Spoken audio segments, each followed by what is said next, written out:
Olá, muito boa tarde. Está no ar a partir de agora mais uma edição do Bom Dia Notícias. E no programa de hoje você vai ver: índios fecham rodovias no norte do estado. Morre empresário erichinense vítima de acidente de trânsito no Mato Grosso.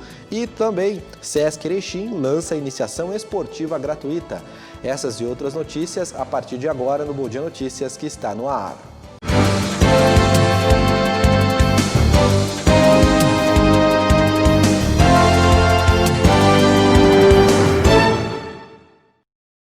Olá, boa tarde, meu amigo, boa tarde, minha amiga. Seja bem-vindo, bem-vinda ao nosso Bom Dia Notícias desta quinta-feira, na verdade, né, Patrick? Já dia 2 de setembro, você acompanha as notícias da nossa região por aqui. E vamos seguindo já com as notícias, né? Pode mudar para essa câmera, porque a gente vai falar que índios acabaram fechando as rodovias no norte do estado, ontem, na verdade. O manifesto aconteceu em virtude da votação do marco temporal pelo Supremo Tribunal Federal. Pacificamente, indígenas, ao longo de toda a quarta-feira, fecharam rodovias no norte do estado. O manifesto ocorreu em virtude da votação do marco temporal no Superior Tribunal Federal. A decisão poderá impedir indígenas de reivindicarem a demarcação de terras que já eram ocupadas por eles antes da Constituição de 1988. É uma manifestação que é nacional, né, que os povos indígenas, né, e ela avalia sobre o marco temporal, né, o 490 também, né, que atinge diretamente com os nossos direitos, né, porque eu acho que não tenho certeza que isso aí não começa em 88, né? Já começa bem desde antes que os povos originários já existiam, né? Então, eu acho que isso para nós marco temporal, e a PL 490 para nós ainda ela não serve para os indígenas, isso aí, né? Ao longo do dia, o manifesto aqui em Benjamin Constante do Sul reuniu cerca de 1.000 indígenas. Além daqui, outras cidades no norte do estado também registraram manifestações em Cacique Doble, Sananduva, Mato Castelhano, Planalto e também em Nonoai. O manifesto, que teve início por volta das 8 horas da manhã, encerrou pouco depois das 5 da tarde, com canções indígenas e cartazes pedindo o fim da medida judicial. Esse manifesto hoje é da comunidade indígena e temos sendo também muito bem respeitado pela comunidade branca, né?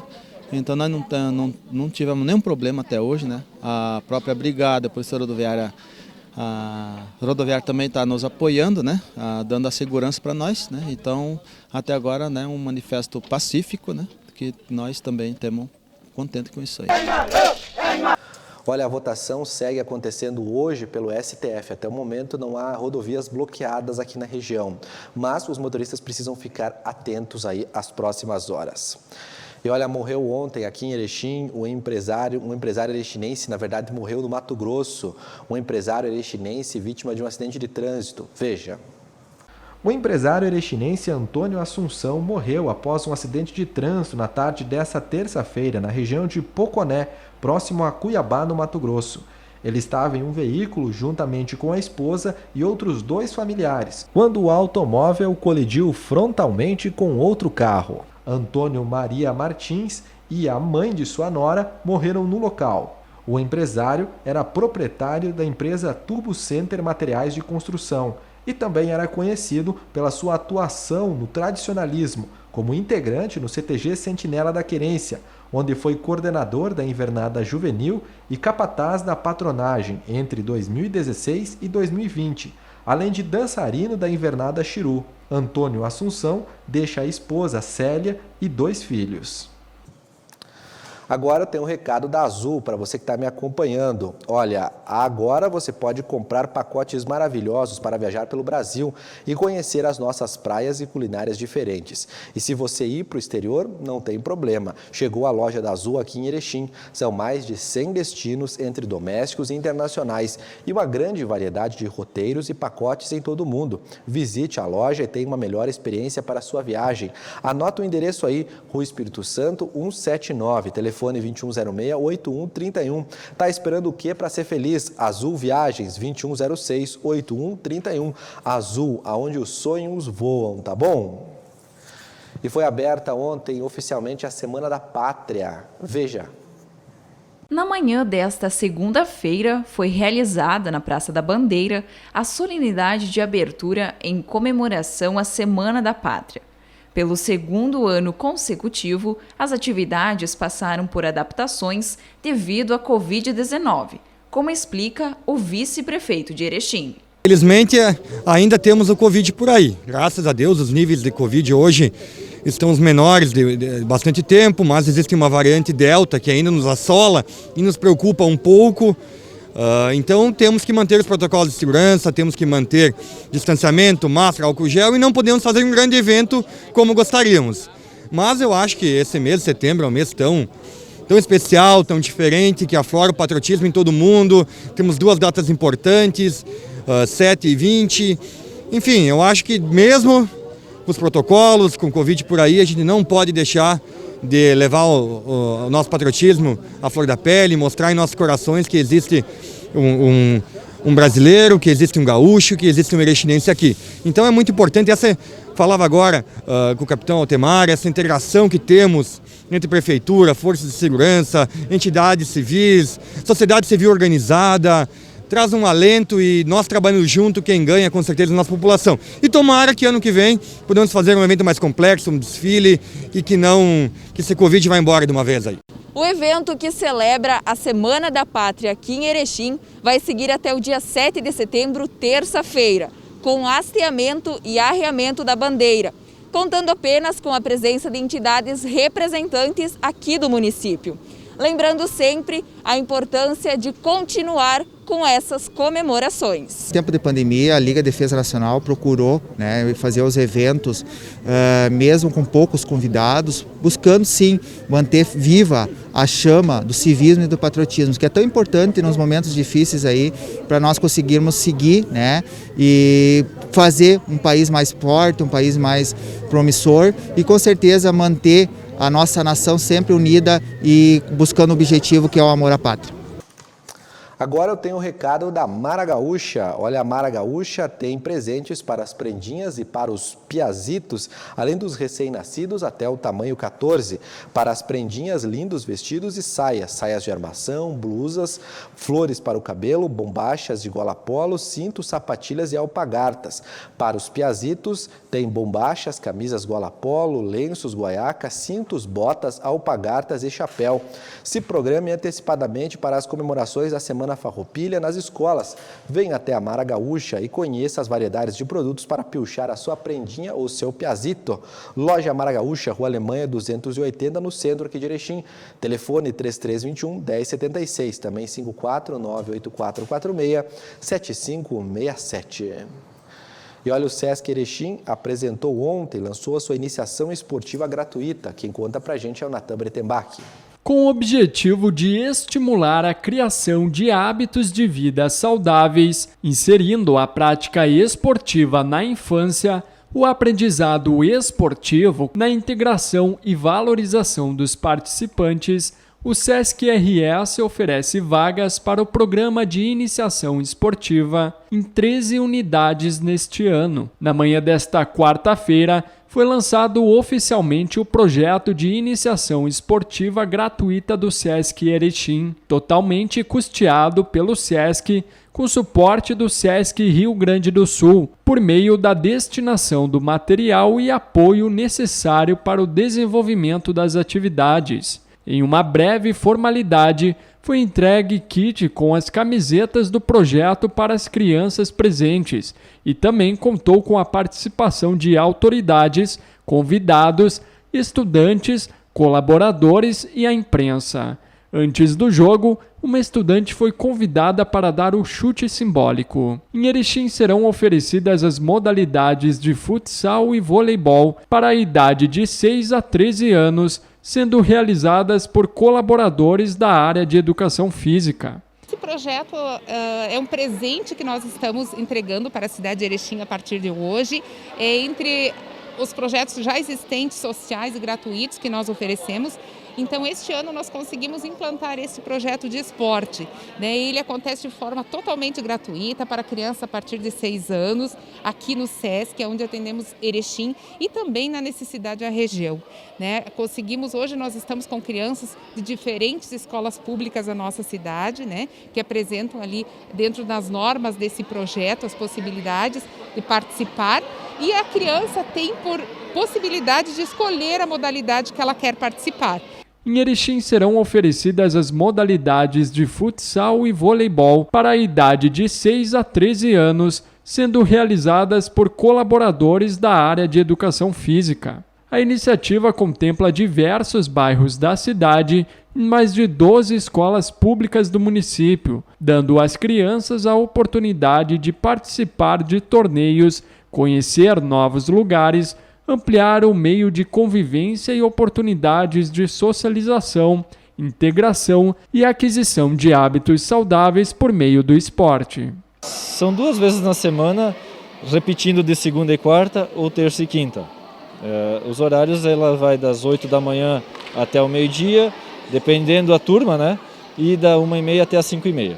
A iniciação esportiva gratuita do SESC Erechim já começou de forma online para ter uma relação com as crianças e agora, pela possibilidade do retorno presencial, poderão treinar nas aulas que acontecem no ginásio do SESC.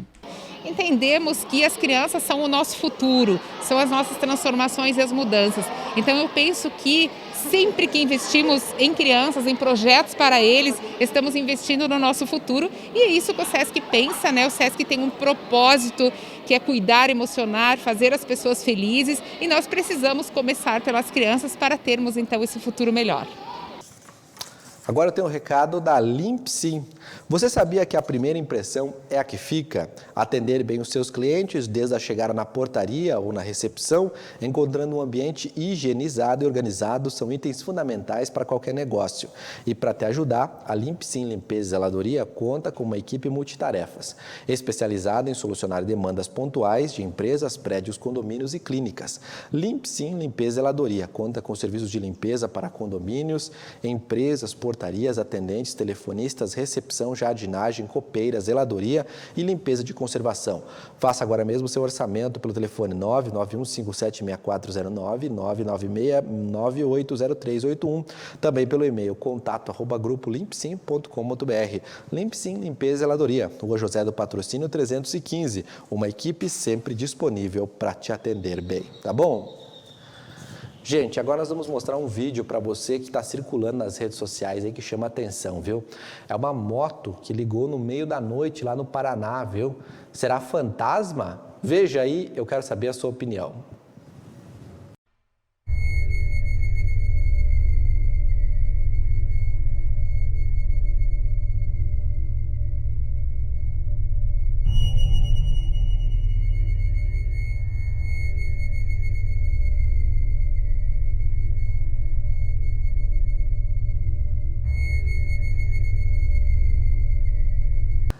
Assustador esse negócio, viu? Olha, nós ouvimos alguns especialistas e alguns deles falaram aí, trata-se de um problema elétrico na partida da moto, que pode acontecer dela dar partida, caso ela esteja engatada em primeira marcha, né, e andar alguns metros. Então, bom, fantasma ou não, também tem uma explicação científica para essa situação. Vamos seguindo acompanhando esse caso.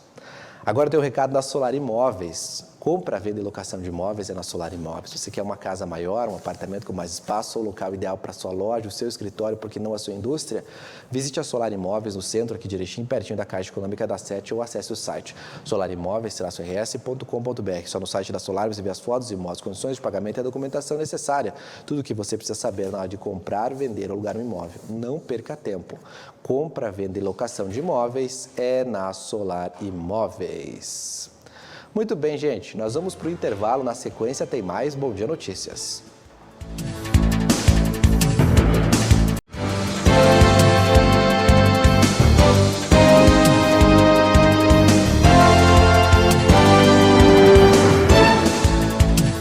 Seguimos com o nosso Bom Dia Notícias e nós vamos agora com os destaques da coluna Pente Fino, o Rodrigo Finardi e hoje com o Natan Breitenbach.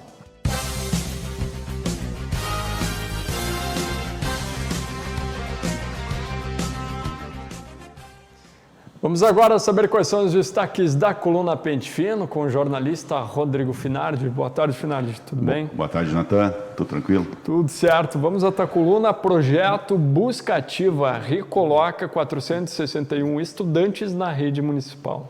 Olha, esse é um projeto extremamente interessante. Por quê? Na pandemia houve aqui online, presencial, híbrido, vários tipos de aula, e não volta às aulas e coisa e tal. Em abril, a Secretaria Municipal de Educação fez um projeto que se chama Busca Ativa. O que é isso? Eles mapearam todas as escolas municipais que estão aqui, ó, todas, e pelas matrículas e qualidade escolar, por que essas crianças estão fora da sala de aula.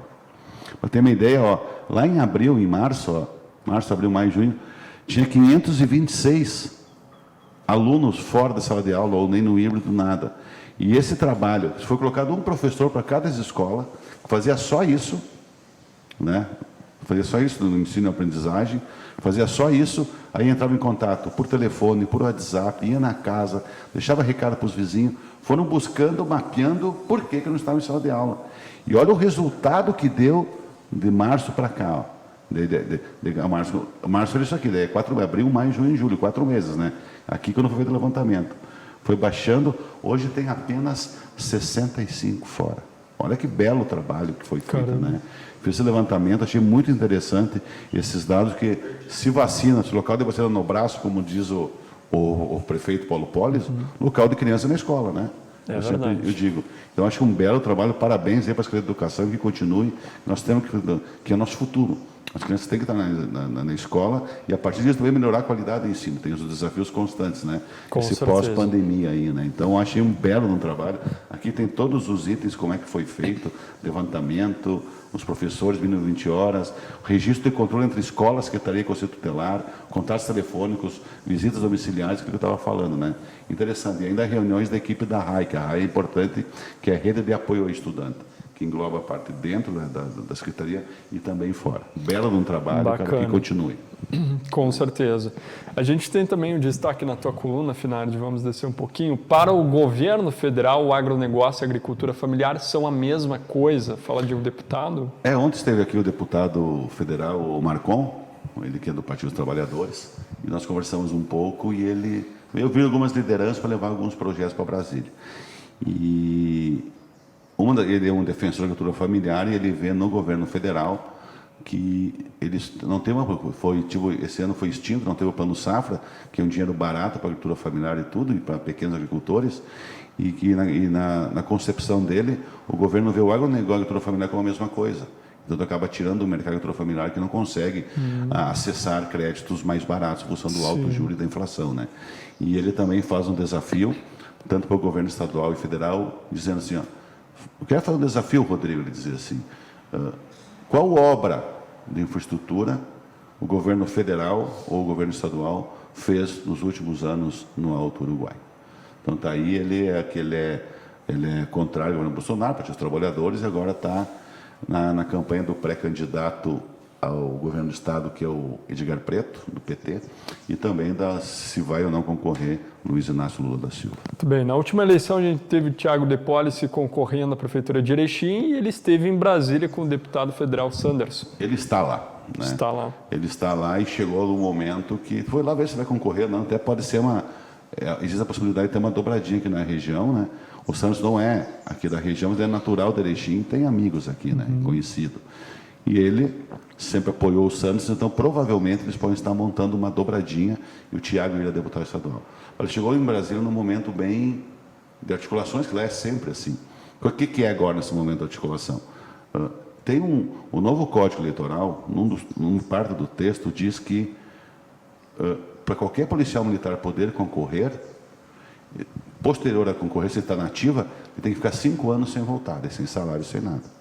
E quando o cara vai para a reserva, quando se aposenta, ele só pode concorrer 5 anos depois. E como isso vai ser maioria simples, que é 50% mais 1, provavelmente vai passar esse texto. Quando vai passar. Com isso também é uma represália ao próprio Bolsonaro, nos partidos do centro e da esquerda, em função de ter vetado parte do fundão. Né? Aquele aumento exorbitante que ele vetou. Então, desta maneira, dificilmente policiais militares da ativa irão concorrer. O que eles tentam agora, que eu acho que vai passar, é protelar o prazo, para não seja na próxima eleição, ser em 2024 no municipal, ou hoje é 2022, 2024 ou 2026, depois na outra eleição geral. Com isso, provavelmente, o Thiago Depósito concorrer, ele sabe disso, a chance dele é no próximo ano, porque ele não iria concorrer a prefeito aqui 4 anos novamente, ele tem que ficar 5 anos sem voltar para a brigada. Olha que como muda a questão. Isso é uma resposta certa a algumas ações entre Bolsonaro, Centrão e esquerda. Vamos esperar que nas próximas semanas vai ser votado isso, eu vejo com o resultado, mas pelo que você vê, vai passar esse Código Eleitoral. A gente tem mais uma verba aqui, liberado 1 milhão para o Santo através de Xerém. Início do dia 4 de julho, ele esteve aqui em Erechim e fez um evento grande ali no auditório da Fundação Hospitalar Santa Teresinha. Ali tu dá a tua intenção, tu dá um ofício e essa semana, então, esse dinheiro já entrou na conta. No Fundo Municipal de Saúde é só questão burocrática, então não foi só uma promessa, que eu sempre digo assim, ó, eu só faço matéria de menos quando tenho um documento na mão. Uma vez tu botava as matérias de menos antigamente na confiança e depois ela nunca saía do papel, né? Então, que bom, eu faço essa cobrança e como eu cobro, que isso é só uma intenção política, e hoje eu trago que o dinheiro acabou vindo para a conta. É para alta complexidade e para média complexidade esse dinheiro. E também aquela nova ideia do novo Santa Teresinha, fazer um anexo com uma coisa. Agora o Santo tem que fazer o projeto onde ele quer que vá esse dinheiro. Muito bem, são esses destaques da coluna de hoje, Finardi. Obrigado. Nós temos uma matéria de capa que o Salles fez, que é bem interessante, que eu acho que cabe registrar sim. aqui. Podemos aqui na página 3. Página 3, né? Só para que é sobre o saneamento. Porque é muito importante essa matéria, porque passou na Assembleia a questão da privatização da Corsã. Mas existem muito dúvidas por parte dos municípios. Por exemplo, Erechim dá lucro, mas aqui no lado, o município pequeno não dá lucro. Esse sistema que eles alegam pela falta de investimentos. Então, ele teve uma conversa longa com o jurídico da MAU, que engloba os 32 municípios, que orienta os municípios não assinem o termo a ser proposto pelo Estado. Querem ainda ampliar a discussão para ter a certeza se realmente isso é ou não é uma boa coisa para os municípios. Que a água universal não pode estar na mão de qualquer um a água. Então, essa agora foi aprovado, mas agora o caminho é longo, né? Vai ter movimentos dos sindicatos da água, começa toda uma discussão, que não é uma coisa pacífica. Nós podemos ter um monte de problemas com a Corsã aqui em Erechim, mas para trocar nós temos que ter uma garantia que vem uma coisa boa para cá. E são 107.368 pessoas que dependem da Corsã. Nós temos uma crise hídrica no Brasil e automaticamente é uma crise energética, e isso vai cobrar um preço caro também. Estão pagando muito caro pela água, muito caro pela energia, e dependendo como isso é direcionado, nós podemos pagar muito mais caro no futuro. Então, esse tipo de coisa eles colocaram na mesa, tudo. Isso demora, né? Mas é importante nós estar atentos, os municípios não ir de afogadilho e assinar como orienta esse jurídico da MAU. Muito bem, que a MAU, inclusive, vai se reunir aí com a FAMURS, né? Já se reuniu, né? Se reuniu. Agora, provavelmente, vai ter uma... Eles vieram setorizados por associações de municípios do Estado, né? Agora deve ter uma grande reunião, deve ser online, tudo com todos os municípios, com todos os presidentes da associação, seus representantes. Daí vai, não sei quantos tem no Estado, 8, 10, 12. Esses 8, 10, 12 se juntam e trazem o que aconteceu para o resto do colegiado dos municípios, né? Tá bem, obrigado, Finardi. Até amanhã. Na sequência é a vez da opinião. Te liga, comentário do Igor Miller. Opinião você também vê aqui.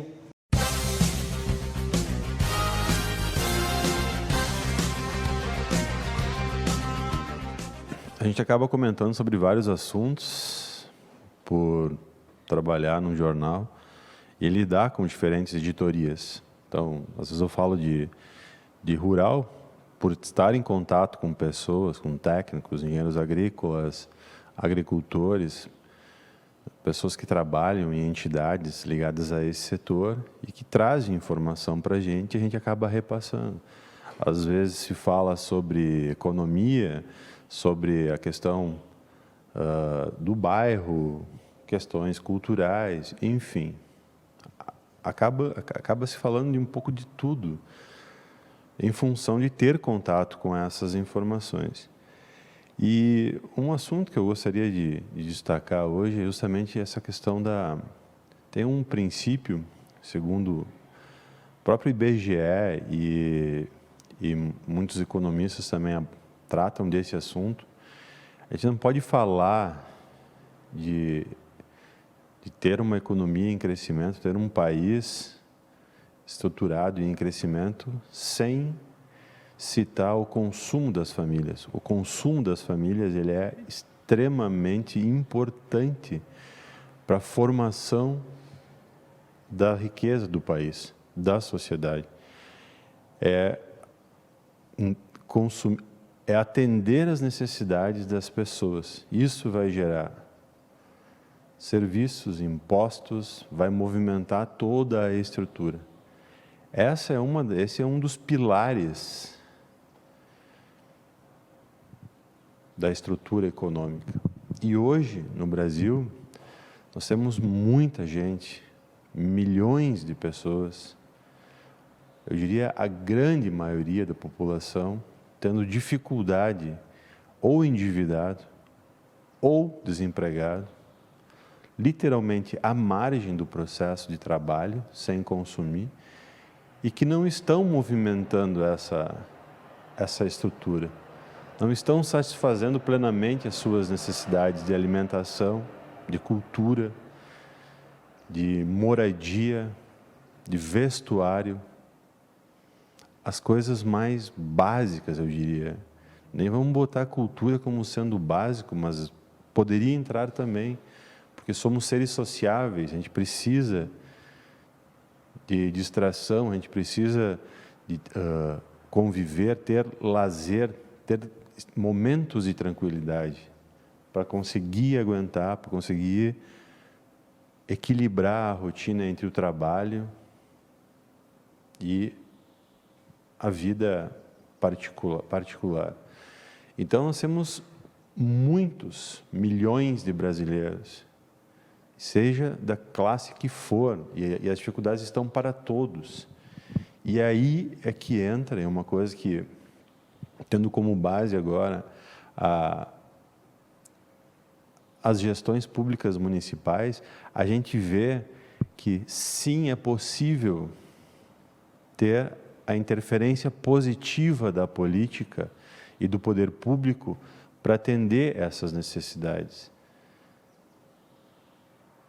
E se não for, e sem esse auxílio, sem essa participação, sem essa parceria, na situação que a gente vive hoje, do jeito que as coisas estão, é muito difícil reverter por si só as pessoas que estão à margem do processo conseguirem se reinserir no mercado de trabalho. Porque chega um momento que as pessoas desistem, simplesmente desistem, elas não têm mais motivação. E nós estamos falando de um contingente muito grande. Então, se não se atentar, se não der atenção para essa situação, a tendência é ficar pior. E não existe essa coisa de, vai melhorar daqui, no meu entendimento. Não vai melhorar. Não vai melhorar a situação, a realidade, se não olhar para um ponto como esse, que é o quê? O consumo, a necessidade, as pessoas, atender às necessidades das pessoas. Não existe um processo ao natural, simplesmente a pessoa que está morando na rua, ela, do dia para a noite, ela vai sair, ela vai tomar um banho, vai botar uma roupa, vai entrar no mercado de trabalho e vai voltar, vai comprar uma casa, um carro, vai ter um filho. Não existe isso. Talvez no cinema exista isso, talvez exista Se não houver uma construção com uma participação muito intensa e ativa do poder público, aquelas pessoas que estão se marginalizando, estão saindo do mercado de trabalho, a tendência é elas ficarem cada vez pior, cada vez mais distante. Essa é a realidade. E é isso que se faz urgente, uma intervenção nesse sentido. Olhar para as pessoas que mais precisam, auxiliar essas pessoas, e assim ir estendendo gradativamente na escala, no conjunto, para que a gente possa sim aí, venham os teóricos da economia dizer, não, nós vamos ter na frente, nós vamos ter, temos bons horizontes. O Brasil é o país do futuro. Essa frase eu escuto desde criança e não mudou quase nada. Na região do Alto Uruguai, a gente continua pedindo as mesmas coisas, continua brigando pelas mesmas coisas, pelas mesmas obras. Houve avanços, sem dúvida nenhuma, muito mais na esfera municipal do que na grande esfera da estrutura de Estado e União. Então, para que haja efetivamente mudanças, é preciso atender à necessidade das pessoas. Aí vai começar a ter mudança. E a gente vai poder olhar e dizer, não, ali na frente vai mudar. Se não for assim, eu acredito que não vai mudar nada. Vai só piorar, infelizmente. Um bom dia e é isso aí. Vamos agora aos destaques do Bom Dia Impresso e Digital de hoje.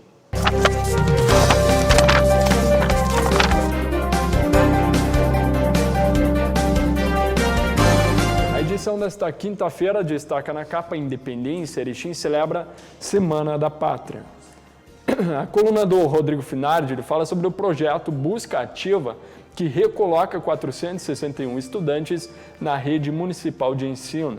Página 3, Saneamento Jurídico da MAU orienta que municípios não assinem termo a ser proposto pelo Estado.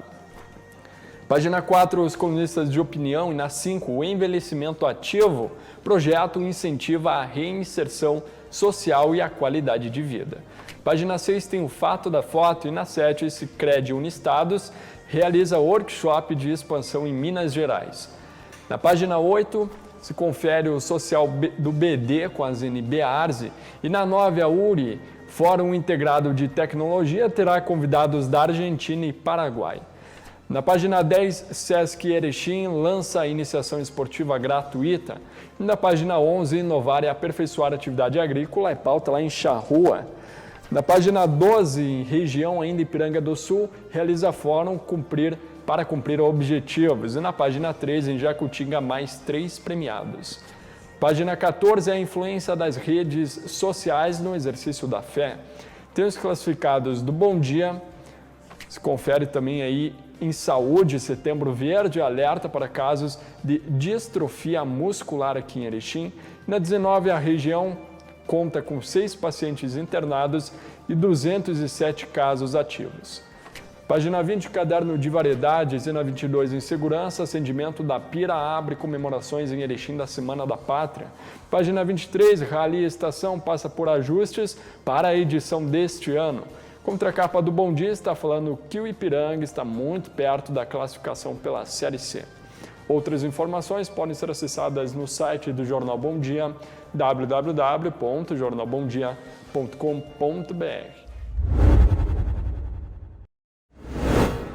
Vamos falar de esporte agora aqui na TV Bom Dia com o Eric Oliveira. Boa tarde, Eric. Tudo bem, Leandro? Boa quinta-feira para ti e para todo mundo.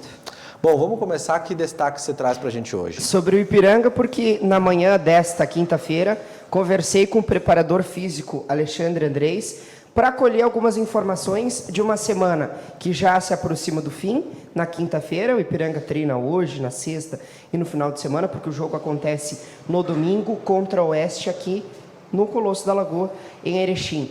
E algumas baixas, quer dizer, 2. O Patrick, que está fora, e o Douglas, zagueiro, titular do Ipiranga, depois da saída do Reinaldo, inclusive, ganhou a posição e titular absoluto, terceiro amarelo, cumpre suspensão. Com exceção desses 2 nomes, time completo para o jogo que acontece no domingo.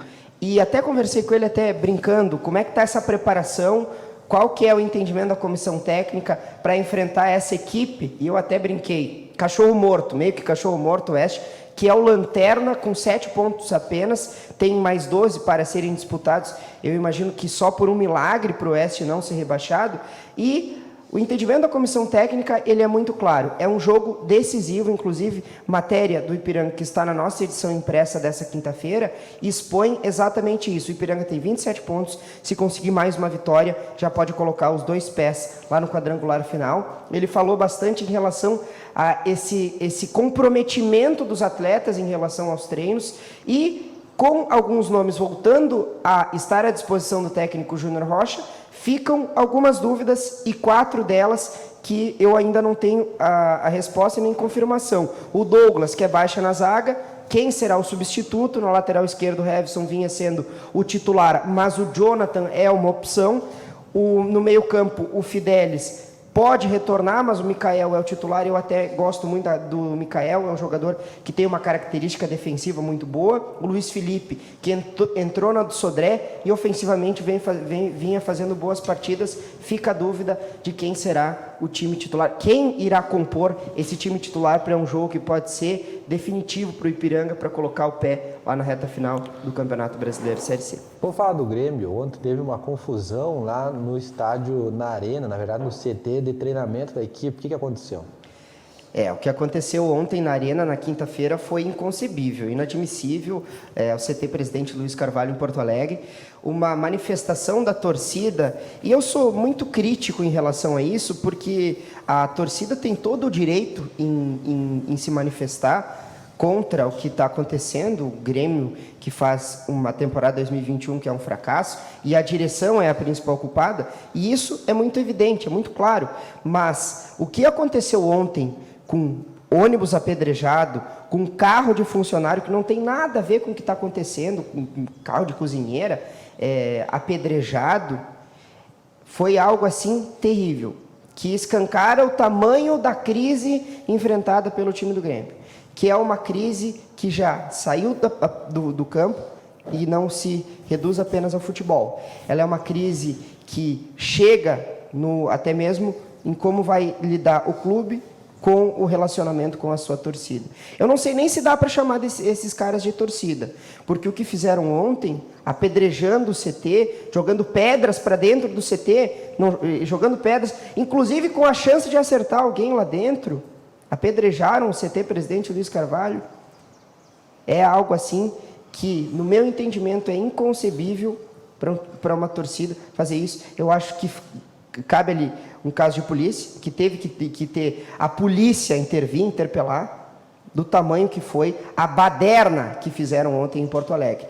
O Rafinha falou em entrevista coletiva sobre essa dificuldade que os atletas estão tendo para conseguir uma reação. Ele até brincou que alguns não conseguem nem dormir direito para tentar sair dessa situação.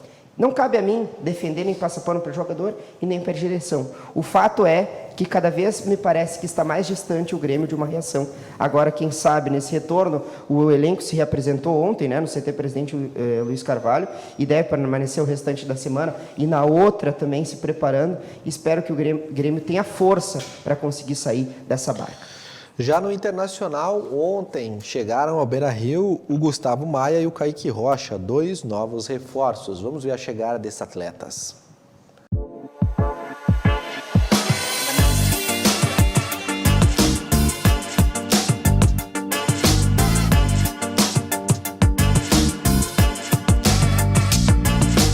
Sentimento inexplicável estar num estádio grande desse jeito aqui, com história, né?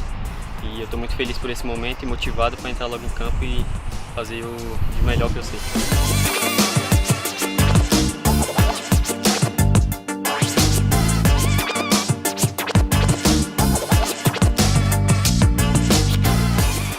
Já tinha vindo como rival, né, por outro clube, mas agora vindo com o manto sagrado aqui está sendo uma sensação incrível. Espero logo chegar, demonstrar todo o empenho que o clube teve para me trazer, todo o valor que depositaram em mim. Eu também tenho até uma história, porque quando eu era criança, eu mais ou menos ali com 7, 8 anos, acabei tendo um sonho uma vez, que meu pai me lembrou ontem, chega até a dar um pouco de arrepio, que eu sonhei que eu subia ao Beira-Rio com uma bolinha assim na mão, entendeu? E aí ontem ele me ligou e ele falou: pô filho, você vê como são as coisas de Deus e tal. Então, quando chegou a proposta, eu nem pensei 2 vezes em estar aqui. Muito bem, tá aí reforços importantes para o time do Inter também, nessa sequência do Campeonato Brasileiro. Eu acho que o Gustavo Maia mais até do que o Kaique Rocha, porque o Internacional ele foi assertivo nas contratações que fez para a defesa. Tem aí o Gabriel Mercado como opção, o Bruno Mendes que se estabeleceu. Imagino até que o Bruno Mendes possa vir ajudar o time do Inter na temporada que vem. O Inter tem que ir em busca de quem sabe contratar esse jogador, porque ele veio emprestado pelo Corinthians para tentar colocar ele como titular. Eu gosto muito do Bruno Mendes. E o Kaique Rocha vem para contribuir, é um jogador novo, é um jovem defensor e que pode ajudar o time do Inter. Agora o Gustavo Maia e esses 2 jogadores devem estar presentes, já regularizados, para jogar no jogo contra o Sport Recife, que que acontece lá no próximo final de semana, não nessa semana, na outra, porque tem 15 dias de parada a dupla Grenal por conta dos jogos das eliminatórias da Copa. O Edenilson está convocado, né? Então a torcida do Internacional vai ficar na torcida pelo Edenilson. E o Gustavo Maia, ele é aquilo que eu comentei ontem ainda, na quarta-feira. O Gustavo Maia é um jogador clássico, assim, do perfil que o Inter precisava. O Inter tem uma carência de jogadores de velocidade pelo lado de campo, isso muito pela formação desse elenco, ainda lá com o técnico Eduardo Cudê, que não gostava de jogar com extremas. Hoje, o Internacional tem quem que jogue por esse corredor com velocidade? Tem o Caio Vidal, que nem é a primeira opção do Diego Aguirre, o Palácios, o Maurício, que pode atuar dessa forma, e o Gustavo Maia chega para exatamente brigar por posição e, quem sabe, por que não brigar para ser titular? Porque todo mundo sabe que o Patrick não vem fazendo boas atuações. Me parece até que há uma insistência do Diego Aguirre para tirar o Patrick do time. Ele não vem dando o seu melhor. Então, daqui a pouco, o Gustavo Maia pode ser uma opção. Eu não tenho essa clareza se ele joga melhor pelo lado esquerdo ou pelo lado direito, mas é um jogador que deve contribuir muito para o time do Internacional. O presidente Alessandro Barcelos ontem concedeu entrevista à imprensa da capital falando sobre como absorver esse momento do Grêmio e o que impacta no Internacional. E claro que impacta de forma positiva, né? Vendo o rival lá como diria Augusto dos Anjos, na lama que te espera, né? Quase caindo para a segunda divisão. Claro que o Internacional está muito confortável, mas não se iludam, torcida colorada, porque o Inter está a poucos pontos da zona de rebaixamento. Claro que não é essa a realidade, mas 10ª colocação para o Internacional não é nada positivo. Muito bem, gente. Às 5 da tarde, no Virando o Jogo, a gente vai falar mais de esporte, vai falar mais de rally e vai trazer outros destaques aqui na TV Bom Dia. Não perca. Obrigado, Eric. Um abraço, Leandro. Posso fazer o convite para o Virando o Jogo? Hoje com participação especial para falar sobre o campeonato municipal, que deve começar na semana que vem, o Municipal de Futsal. Vamos agora às informações da previsão do tempo.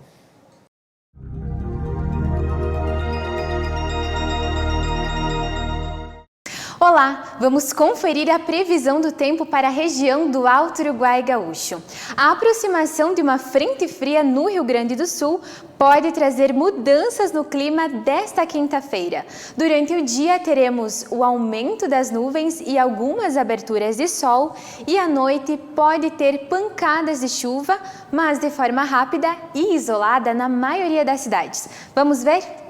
Em Erechim, a mínima será de 13 graus e a máxima de 26.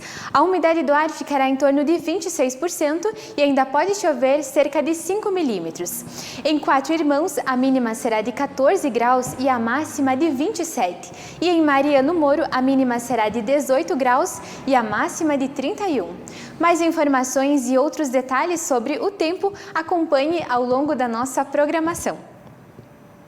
E no programa Bom Dia Entrevista de ontem, eu conversei com um piloto erechinense, na verdade um navegador erechinense, que foi participar do Rally dos Sertões. Veja. Olá, seja bem-vindo a mais um programa Bom Dia Entrevistas aqui pela TV Bom Dia. E hoje a gente vai falar de esporte, já que nós estamos aí, a TV Bom Dia, no clima do rally de estação, mas na verdade o nosso assunto hoje é um rally muito maior. Na verdade é o segundo maior do mundo, só perde para o Rally Dakar, é o Rally dos Sertões. E teve erechinense nessa prova, correndo de UTV, é o Giovanni Bordim, que está aqui conosco. Seja bem-vindo, Giovanni, aqui ao Bom Dia. Muito obrigado, TV Bom Dia, obrigado, Leandro. É um prazer estar aqui conversando sobre rally, esse esporte que eu tanto amo. Então, vai ser uma conversa muito legal e descontraída para mim. Giovanni, bom, você fechou a participação lá no Rally dos Sertões na 4ª colocação na categoria UTV2, entre 90 UTVs que largaram nesse rally, né, e terminaram aí na 19ª colocação no geral, sendo o 4º da categoria de vocês. Mas antes da gente falar um pouquinho desse momento, né, histórico, que entra para a tua história participar desse grande rally, eu queria saber dessa tua paixão pelo rally, né, porque para estar nesse esporte tem que ser muito apaixonado, e principalmente quando é que começa a tua história com o UTV. A gente vai mostrar para quem está acompanhando em casa nesse momento umas imagens do que é o UTV, que é um carro bem diferente de rally, né? A minha aproximação com o rally, ela se deu quando eu tinha aproximadamente aí cerca de 13 a 14 anos de idade. o meu tio, o Volmir, ele tinha um Jeep Willys, que na verdade não era o Willys. Ele modificou todo o Jeep, turbinou, tirou o motor original, botou de Opala 4 cilindros. Então era um Jeep bem legal e começou a participar de provas de ride na cidade de Juiz de Fora, em Minas Gerais. E eu ia junto, e foi ali então que começou a minha grande paixão pelo rally e pelas estradas de terra. E desde então eu nunca parei. Eu retornei à cidade de Erechim e comecei a procurar parceiros e amigos para poder fazer rally de regularidade, rally ride, que é uma modalidade que ela o veículo anda em estradas piores, passa por obstáculos como rio, erosões, mas mantém médias de velocidade. Já o Rally dos Sertões, ele é pura velocidade, mas passando por obstáculos assim também. Então, essa foi o início da minha paixão pelo automobilismo, pelo esporte off-road, e desde então nunca mais parei, e foi migrando de modalidades para modalidades. Do regularidade de carros, eu passei para o ride, do ride eu passei para o rally velocidade nas primeiras categorias de base, que eram chamadas de R1, onde eu obtive títulos, passei para categorias de cima, antiga N2, com veículos mais bem preparados, e também obtive títulos, até poder chegar na categoria 4x4, que eu tive em 2017 um ano muito bom, fui campeão brasileiro de Rally 4x4, e também fui premiado com o capacete de ouro lá em São Paulo, eleito pela revista Race, o melhor navegador de Rally Velocidade do país. E esse ano surgiu um convite, eu sempre tive vontade de fazer o cross country, mas não tinha ainda a porta de entrada, e esse ano recebi o convite do Ekel, um navegador que tem aí 13 Rally dos Sertões de experiência. E ele falou: olha, Gil, vamos para lá, você vai se dar bem lá, você é um cara que gosta do esporte, você veste o esporte, então vamos encarar. Não foi fácil, porque você tem que desligar uma chave de uma modalidade para poder ligar a outra. E encarei esse desafio. Fui para lá com algumas inseguranças, lógico, mas consegui dar conta e deu tudo certo. E o UTV, como é que começou essa história? Já tinha corrido de UTV antes? Já tinha feito alguma prova? Como é que estava? Não, eu nunca tive contato com o UTV, já conhecia a categoria, já tinha visto a modalidade, eu acompanho, sabia tecnicamente algumas coisas sobre o UTV. Ele é um veículo 4x4, pesa 670 quilos, então ele é muito leve, ele é 4x4, ele é turbo.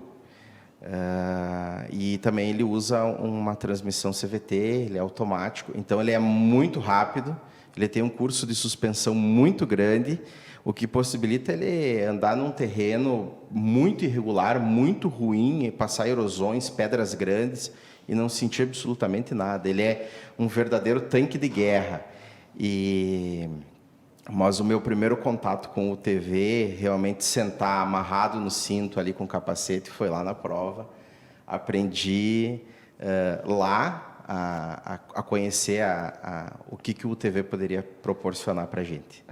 E o bacana disso, né, é que realmente a gente vê, por isso que a crítica, né, que tu coloca um dos melhores navegadores pega logo um Rally dos Sertões, o maior do país, um dos maiores do mundo, né, de sair do UTV, e tá aqui, ó, a prova de que uma belo troféu, trouxe medalha aqui para nossa região e nos orgulha muito. E eu queria que tu contasse como é que foi essa experiência de correr os Sertões no UTV, né? Como tu falou, é a primeira vez que tu estava numa competição com esse carro, correndo também pelos Sertões já de primeira. Como é que foi essa experiência para você? Como é que tu pode explicar para a gente? Primeiramente, um orgulho gigantesco em representar a cidade de Erechim, a cidade que respira o automobilismo. A gente tem há muitos anos o Rally Internacional de Erechim. Desde 2007, eu nunca deixei de correr uma prova aqui. Então, trazer um troféu para casa.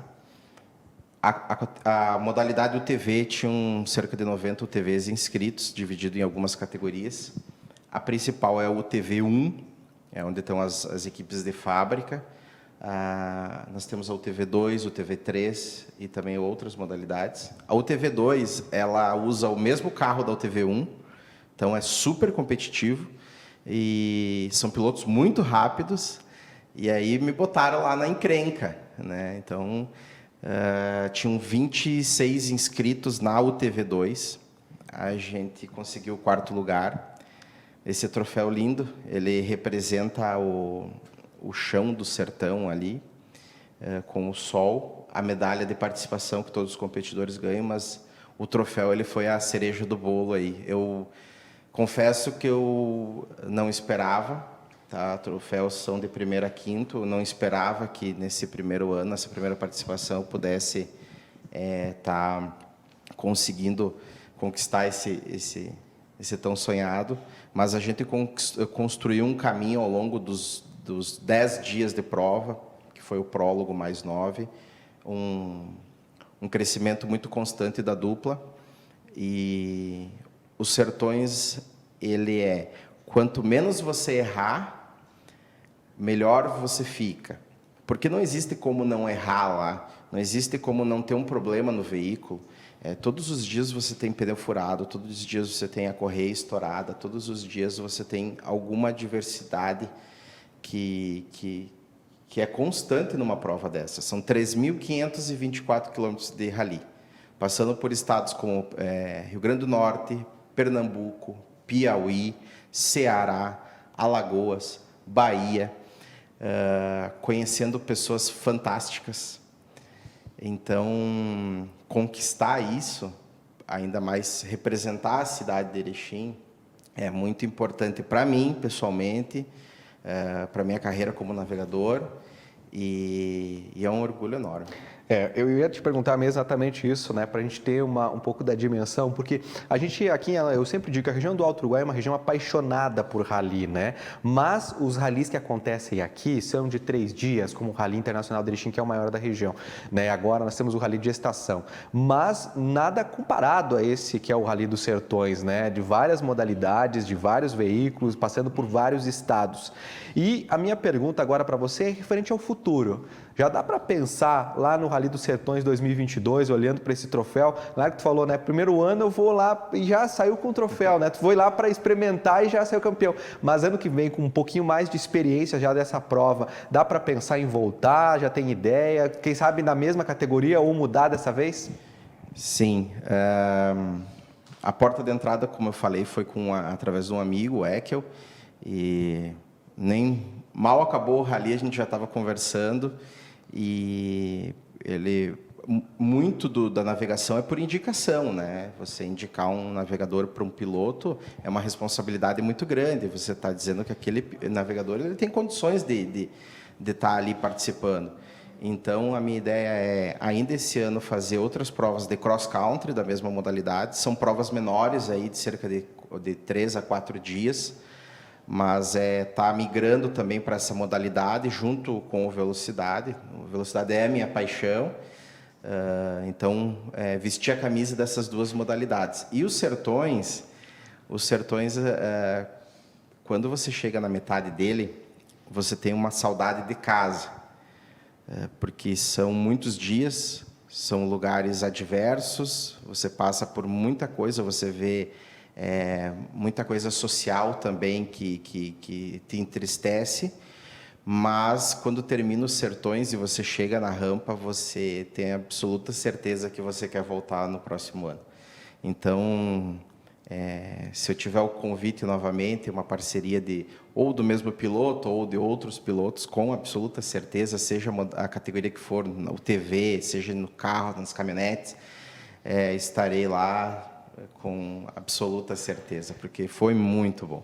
Olha, para a gente aqui do Alto Uruguai ter a representação de um navegador, numa equipe, como a gente nos orgulha muito, principalmente como eu disse, né, que é essa paixão que a gente tem pelo rally. Giovanni, a gente está chegando ao final da nossa entrevista, nossa conversa aqui, e eu quero te agradecer muito tua disponibilidade, né? Tu acabaste de chegar dos Sertões e já veio aqui conversar conosco, passar um pouco disso e falar aí para a gurizada que é apaixonada por rally, se inspirar nesse trabalho bacana que vocês fazem. Muito sucesso aí pela frente nessa trajetória. Muito obrigado à TV Bom Dia. Eu sonhei e consegui chegar lá, não desisti. Muitas vezes tem as pedras no caminho aí, como no rally a gente tem essas pedras aí que vão dificultando, mas a gente tem que conseguir passar esses obstáculos aí para poder seguir em frente e sempre almejar coisas maiores e alcançar aí os objetivos de todo mundo. Então, estou muito feliz, muito cheio de gás para essa nova etapa aí, para poder seguir em frente no rally e, com certeza, estar mais vezes conversando aqui com vocês desse esporte que a gente tanto gosta e tanto ama. Muito obrigado a vocês. Muito legal, né, gente? Então, hoje, 8 da noite, tem mais programa Bom Dia Entrevista para você. Não perca aqui na tela da TV Bom Dia. E você pode rever esses e outros programas do site. Basta acessar www.tvbomdia.com. Daqui a pouco, 2 da tarde, tem o Direto da Redação. Até lá. Valeu, tchau, tchau.